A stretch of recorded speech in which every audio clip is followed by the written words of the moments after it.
তিনি বলেছেন যে আমি বলে থাকি আমি শহীদ মুক্তিযোদ্ধা পরিবারের সদস্য। তাহলে ইনি এটাকে চ্যালেঞ্জ করছেন। 2 নম্বর, উনি বলেছেন কোনো মুক্তিযোদ্ধা কিংবা শহীদ মুক্তিযোদ্ধা পরিবারের কেউ জামাত ইসলামী করতে পারে না। তাহলে উনাকে জিজ্ঞেস করে করা লাগবে? এটি আমার নাগরিক অধিকার। আমি কোন দল করব, কোন আদর্শ আমি অনুসরণ করব, এর উপর হস্তক্ষেপ করার ন্যূনতম কোনো অধিকার রাষ্ট্র কিংবা সংবিধান কাউকে দেয়নি। আমি এটার তীব্র নিন্দা জানাই।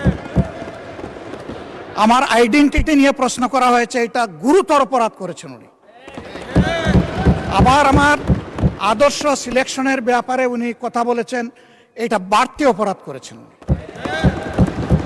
আমি অনুরোধ করব মাননীয় স্পিকার, তার এই অসংসদীয় অংশটা এখান থেকে যেন এক্সপাঞ্জ করা হয়।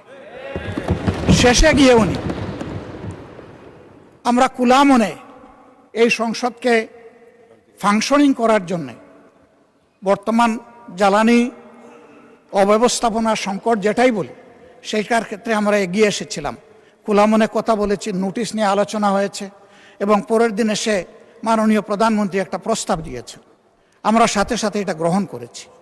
তিনি এইটাকে শেষ পর্যন্ত কনক্লুশন টানলেন কি দিয়ে?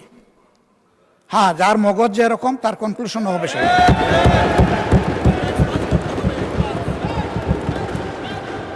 তার মতো একজন প্রবীণ ব্যক্তির কাছ থেকে, রাজনীতিবিদদের কাছ থেকে আমি এই ধরনের আচরণ আশা করিনি। আমরা এখানে প্রথম দিনই বলেছি ভালো কিছু শিখতে এসেছি।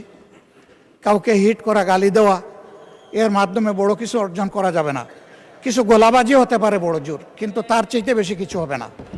আর সাধারণত যুক্তি যখন ফুরিয়ে যায়, মাথা তখন গরম হয়ে যায়।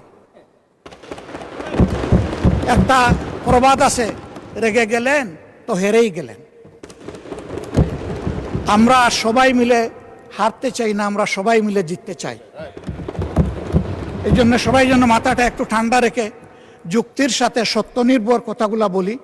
তাতে অবশ্যই দেশবাসী উজ্জীবিত হবে, এই সংসদের প্রতি মানুষের আস্থা তৈরি হবে এবং দেশটাকে নিয়ে সবাই মিলে আমরা সামনে এগিয়ে যেতে পারবো।